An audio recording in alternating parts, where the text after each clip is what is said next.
Welcome back to my channel, everybody. My name is Trace, and today I'm joined by one of my favorite people in the YouTube sphere, Jared from Jared Talks Cinema. Hey, how you guys doing? Today, usually I'm the movie virgin, and I go through movies on my list. I haven't done one for a while, so I apologize about that. But today I'm not the movie virgin. I'm with Jared, and I gave him a little bit of homework. I asked him to watch Escape from Alcatraz starring Clint Eastwood. The film is from 1962, and I've seen this movie a bunch of times in my life. I love it, and when I heard Jared hadn't saw it, I begged him to watch it so that I could get his quick thoughts on it. You didn't stop asking me for weeks, guys. It was quite a sad experience, but Yeah, I was about to just drive to your house and bang on your door to get you to watch it. Yeah, he only lives a couple hours away, so he could have done that if he wanted to. That's right. Yeah, so only a couple more days and I would have had to do that extreme circumstances. So hey, this isn't how I wanted to meet in person, but okay, this where it takes, man. Well, I didn't have to go bang on your door and knock it down because you did watch it. So are you able to give me your quick thoughts on what you thought about the movie? Yes, I can. So, it was a very interesting movie. This is actually based on a true story, which I was not even aware of. I had never heard of the story before ever. And it's like, it's like this dude, he goes to prison on Alcatraz, he tries to escape and whatnot.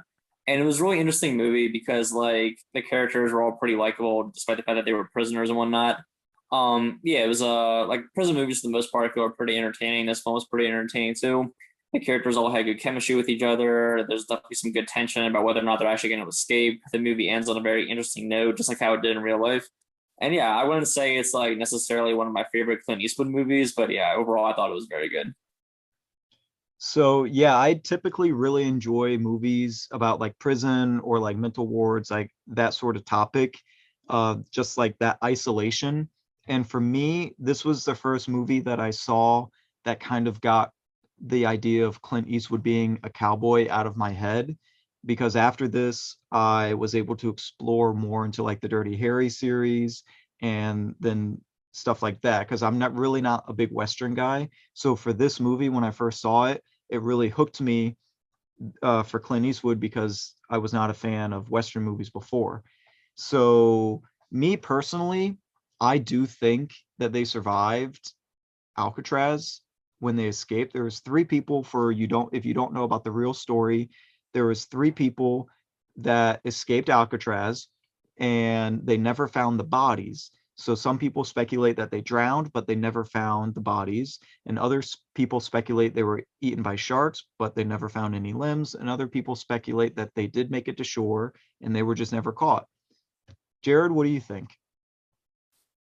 Yeah, I think they probably escaped too for pretty much all the reasons you just said. Like odds are they would have found something, and it didn't seem like it was that far. And these are three grown men. I'm sure they could paddle a canoe across a couple of miles of ocean, as well as the Well, fact that it was also sorry, good. well, it was a mile offshore, which that's really not that far for three people to paddle. But the time of year that they did escape, the waters were like 40 degrees. And then it said in the movie at the end that the current that night was really strong. So These are three hardened criminals. I'm sure they could. I'm still sure they could have handled it. And I think so. as well as the fact that it was like the '60s, and it's not like in today's world where everyone has like a phone and there's cameras everywhere. Like I'm sure back in the '60s, it was probably easier to disappear than it would be nowadays. So yeah, I think they probably escaped too. Yeah, way easier. What did you think about seeing Clint Eastwood in this type of role? And like, did you have that same stigma I had against him, where like, oh, he's the cowboy guy, or have or has movies that you've already seen from him, like The Mule and Gran Torino, already put that out of your head? Yeah, I'm actually not that familiar with a lot of Eastwood's Western work. Like I've seen what's that called? The big one, The Good, the Bad, and the Ugly.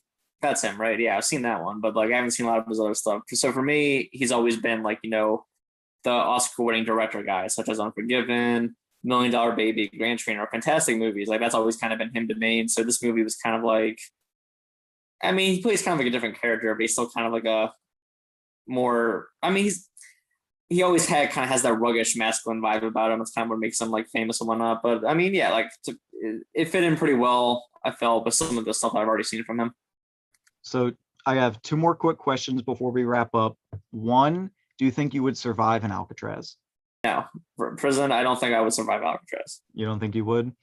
All right. Well, two, do you think that you would ever watch this movie again?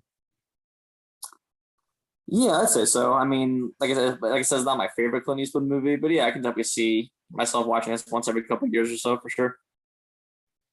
Awesome. Well, Jared, thank you for being on and letting this movie take your movie virginity.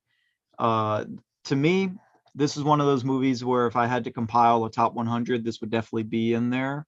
I really do like this movie. That's going to conclude this episode of My Movie Virginity List. Don't forget to hit that subscribe button down below. And before we go, leave the gun, take the cannoli. Snarare snett.